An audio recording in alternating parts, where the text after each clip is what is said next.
वालेकुम नाजरीन, मैं हूं आपका मेज़बान मियां जमील अहमद और आज के सेशन में आज के इस प्रोग्राम में हम बात करने जा रहे हैं इंग्लिश लर्निंग की, इंग्लिश सीखने की। बहुत सारे लोग ये समझते हैं कि इंग्लिश सीखना उनके लिए बहुत डिफ़िकल्ट है, या वो ये समझते हैं कि वो कम पढ़े लिखे हैं, उनकी कम एजुकेशन है तो वो इंग्लिश सीख नहीं सकते। तो ऐसी कोई बात नहीं है। इल्म की जुस्तजू हो, इल्म को सीखने की लगन हो, चाहत हो, पैशन हो, तो बिल्कुल आप सीख सकते हैं। आपके सामने बहुत सारे ऐसे लोग होंगे जिनकी एजुकेशन सिर्फ मैट्रिक होगी, बट उसके बावजूद वो बहुत अच्छी इंग्लिश बोलते होंगे, इंग्लिश कंप्रीहेंड भी करते होंगे और जो है वो इंग्लिश डेलिबरेटली अच्छी राइट भी करते होंगे। उसके बरअक्स हमने बहुत सारे देखा है कि जो ग्रेजुएट या मास्टर की डिग्री कर लेते हैं, लेकिन उसके बावजूद वो बोल नहीं पाते, उसके बावजूद वो राइट नहीं कर पाते, उसके बावजूद वो कंप्रीहेंड नहीं कर पाते। तो इस प्रोग्राम में आज के सेशन में हम बात करेंगे कि आप अच्छी इंग्लिश किस तरह जल्दी सीख सकते हैं, प्रॉपर सीख सकते हैं, एफिशिएंट और एक्यूरेट और एग्जैक्ट वे में किस तरह आप इंग्लिश सीख सकते हैं। तो इंग्लिश या अंग्रेज़ी की अगर बात करें तो सबसे पहला जो कॉन्सेप्ट पाया जाता है लोगों के माइंड के अंदर वो है इंग्लिश सीखने का, कि इंग्लिश सीख तो जाएंगे लेकिन ये बहुत डिफ़िकल्ट होगी। फॉर एग्ज़ाम्पल ये इंग्लिश सीखना शायद बहुत सारे लोगों के लिए इस तरह है जैसे किसी पहाड़ पे चढ़ना, इसलिए वो ये ट्राई करना ही नहीं चाहते। वो ये समझते हैं पहाड़ तो इतना ऊंचा होता है, हम पहाड़ पे अगर क्लाइंब कर जाएंगे तो शायद हम गिर ना जाएं, या शायद अगर हम गिर गए तो दोबारा हम फिर से सीख ना पाएंगे। तो this is not the way. अगर आपको लाइफ के अंदर सीखना है तो लाइफ के अंदर फेलरी होती है, और फेलरी मेक अ सक्सेस। बहुत सारे ऐसे लोग होंगे जिन्होंने लाइफ के अंदर बहुत ज़्यादा फेलरीज़ को फेस किया होगा और उसके बावजूद उन्हें लाइफ के अंदर सक्सेस मिल गई होगी। लेकिन बहुत सारे लोग ऐसे हैं वो किसी काम को शुरू ही नहीं करते नाकामी के डर से कि हम फेल हो जाएंगे, हम नाकाम हो जाएंगे। वो काम करना ही नहीं चाहते, उस चीज़ को वो अडॉप्ट करते ही नहीं हैं। Same like the other people जो कि फेल हो जाते हैं लेकिन दे कंटिन्यू देयर ट्राई, वो अपनी ट्राई जारी रखते हैं और one day they get a success. Same like a education, लोगों ने अपने ब्रेन के अंदर, लोगों ने अपने दिमाग के अंदर, लोगों ने अपने ब्रेन कंप्यूटर के अंदर इस चीज़ को सवार कर लिया है, इस चीज़ को उन्होंने बैठा लिया है कि हम इंग्लिश सीख नहीं सकते। That's why they are ables to speak English, that's why they're not able to comprehend English, that's why they're not able to write English really well. So आज के इस प्रोग्राम के अंदर, आज के सेशन के अंदर हम कुछ टिप्स एंड ट्रिक्स शेयर करेंगे कि जिसकी वजह से आप इंग्लिश बहुत आसानी से सीख सकते हैं।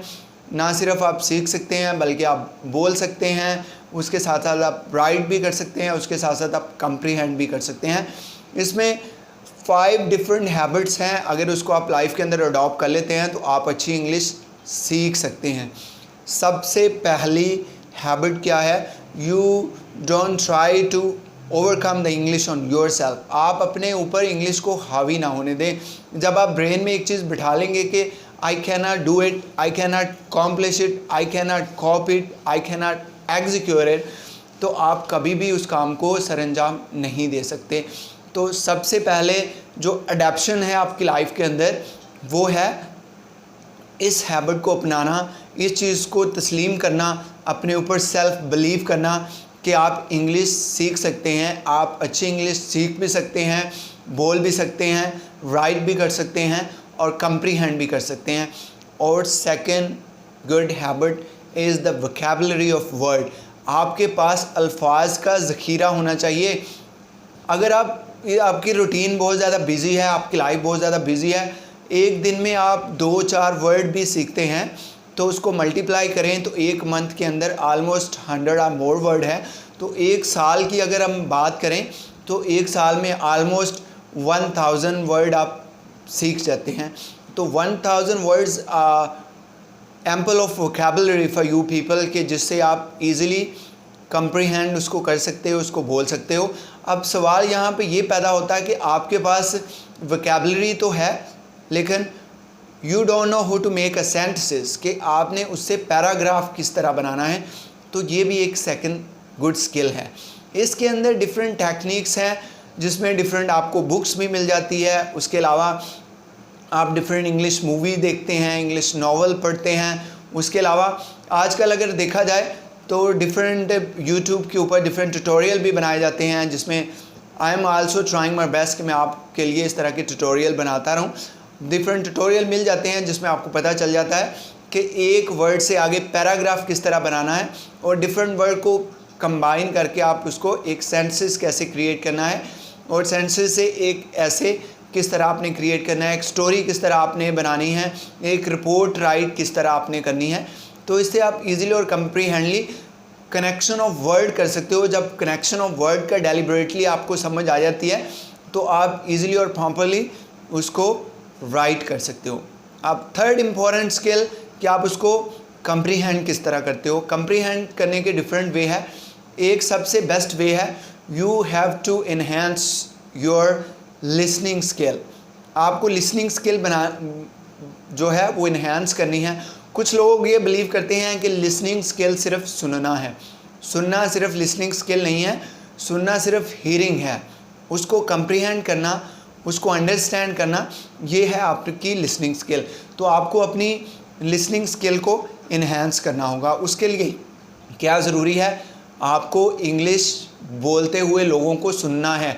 आपको अंडरस्टैंड करना है कि लोग डिफरेंट जो वर्ड है उसको प्रनाउंस किस तरह करते हैं।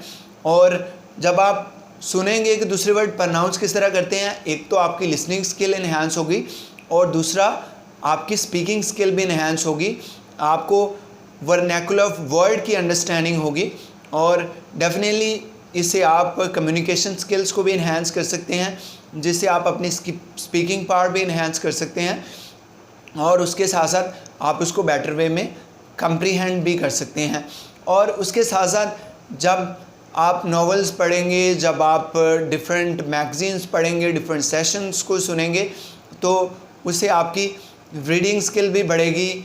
आप कोई नॉवेल्स, कोई बुक, कोई इंग्लिश ऐसे उसको अगर पढ़ते हैं, उसको अगर सीखते हैं तो वहाँ पे आपको वर्ड की अंडरस्टैंडिंग होती है कि कौन सा वर्ड किस फॉर्म में है।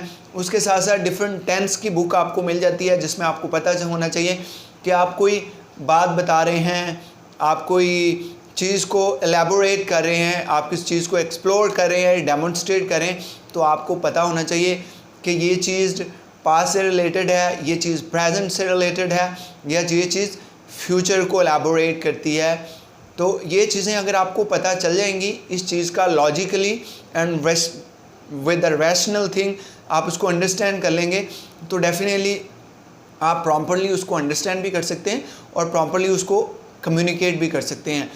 आजकल कुछ चीज़ों का अगर देखा जाए तो शायद हमें इंग्लिश आती है बट हम उसको कम्युनिकेट नहीं कर पाते, उसको स्पीक नहीं कर पाते, क्योंकि पजल्स क्रिएट होते हैं हमारे माइंड के अंदर, पजल्स क्रिएट होते हैं हमारी थॉट के अंदर, जिसकी वजह से हम शायद उसको एलेबोरेट नहीं कर पाते, जिसकी वजह से शायद हम उसको स्पीक नहीं कर पाते।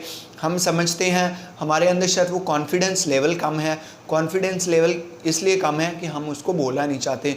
आप किसी के सामने बोलोगे, एक दफ़ा गलत बोलोगे, 2 दफ़ा गलत बोलोगे, उसको आप करेक्ट कर सकते हो। और सबसे बेस्ट एग्जांपल्स ये है कि आपके अगर घर में आप उसको स्पीक करना चाहते हो तो घर में आप उसको स्पीक कर सकते हो अपने घर वालों के साथ। डेफिनेटली आपके घर वाले तो माइंड नहीं करेंगे अगर आप इंग्लिश को गलत बोलेंगे।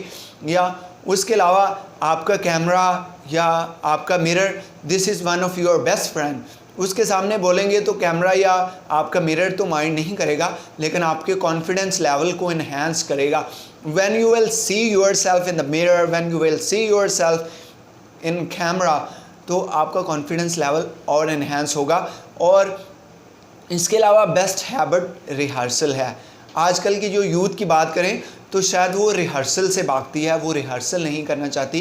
तो rehearsal also make the man perfect. अगर आप चीज़ों की रिहर्सल नहीं करोगे तो चीज़ों को आप अंडरस्टैंड नहीं कर पाओगे, इसलिए आपको रिहर्सल करनी है। आजकल की हम यूथ की बात करें, स्पेशली स्कूल, कॉलेज या यूनिवर्सिटीज़ के अंदर, तो यूथ जो है उनकी राइटिंग स्किल इसलिए कम होती जा रही है कि वो लिखना पसंद ही नहीं करते।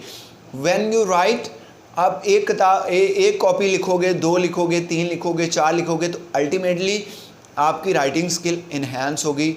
आपको अंडरस्टैंडिंग होगी कि मैंने चीज़ों को राइट किस तरह करना है, वर्ड को कंबाइन किस तरह करना है, उससे डिफरेंट पैराग्राफ या डिफरेंट सेंटेंसेस किस तरह बनाने हैं। उसके साथ साथ जब आप लिखोगे तो आपकी स्पीकिंग पावर भी इन्हेंस होगी, आपका कम्युनिकेशन गैप भी जो है वो कम होगा, मिटिगेट होगा, और उसके साथ साथ आप उसको इजीली जो है दूसरों तक कम्युनिकेट भी कर पाते हो। और सबसे बड़ी चीज़ जो ये है, अगर हम एशियन पीपल्स की बात करें तो वो वेस्टर्न या अदर कंट्रीज़ के पीपल को जो है वो कम्युनिकेट नहीं कर पाते। उसमें सबसे बेस्ट जो सबसे अगर हम बड़ी हर्डल की बात करें, सबसे बड़ी ऑब्स्टेकल्स की बात करें तो वो है एक्सेंट। हम बात करें तो UK accent and US accent थोड़ा एशियन एक्सेंट से डिफरेंट होता है, इसलिए कोई एक फॉरेन पर्सन हमसे बात करता है तो शायद हम उसको अंडरस्टैंड नहीं कर पाते। इसलिए आपको ना सिर्फ अपनी कंट्री की नेटिव लैंग्वेज को समझना है, बल्कि उसके साथ आपने इंटरनेशनल लैंग्वेज को भी अंडरस्टैंड करना है। इसके लिए इंटरनेशनल ऑथर, इंटरनेशनल ट्रेनर या इंटरनेशनल जो डिफरेंट पीपल्स हैं, इंटरनेशनल नावल हैं, इंटरनेशनल मूवीज़ हैं, उसको भी आपको देखना चाहिए ताकि आप वर्ड की डायरेक्शंस को समझ सकें कि वो किस तरह वर्ड का वर्नाकुलर बनाते हैं, उसको किस तरह स्पीक करते हैं, किस तरह उसको प्रोनाउंस करते हैं, प्रोनाउंसिएशन स्किल्स किस तरह डेवलप होती हैं। तो इन तमाम चीज़ों और बातों को अगर आप लाइफ में अडेप्ट कर लेते हैं तो डेफिनेटली आप इंग्लिश सीख भी सकते हैं। आपकी 4 स्किल इम्प्रूव होगी, आपकी लिसनिंग, आपकी स्पीकिंग, आपकी रीडिंग एंड आपकी राइटिंग। तो ये स्किल अगर आपको इमिग्रेट करना है फॉरेन कंट्री के लिए, चाहे वो स्टडी पर्पस के लिए, चाहे आपने वर्क इमिग्रेट करना है या विज़िट पे जाना है, तो अगर हम इन तमाम हैबिट्स को अडेप्ट कर लेते हो, तमाम हैबिट्स को अडॉप्ट कर लेते हो, तो अल्टीमेटली आप अच्छी इंग्लिश स्पीक भी कर सकते हो, अच्छी इंग्लिश दूसरों के साथ बातचीत भी कर सकते हो, उसको कम्प्रीहेंड भी कर सकते हो, उसको एलैबोरेट भी कर सकते हो। तो हम अगले प्रोग्राम में कोशिश करेंगे कि इस तरह के सेशंस को कंटिन्यू करते रहें, जिसमें हम आपके साथ डिफरेंट वोकैबुलरी भी शेयर करेंगे, डिफरेंट वर्ड भी शेयर करेंगे और मोर टिप्स एंड ट्रिक्स भी आपके साथ शेयर करेंगे, जिससे आप अपनी इंग्लिश स्किल्स को, इंग्लिश पावर को इन्हेंस कर सकें। तो अगर आपने हमारे चैनल को सब्सक्राइब नहीं किया तो काइंडली इसको सब्सक्राइब कर लें और बेल आइकन के बटन को भी दबा लें ताकि हर लेटेस्ट अपडेट आप तक सबसे पहले पहुंच सके। अगली वीडियो तक के लिए अपने मेज़बान मियां जमील अहमद को इजाज़त दीजिएगा। अपना बहुत सारा ख्याल रखिएगा। Take care. अल्लाह हाफिज़।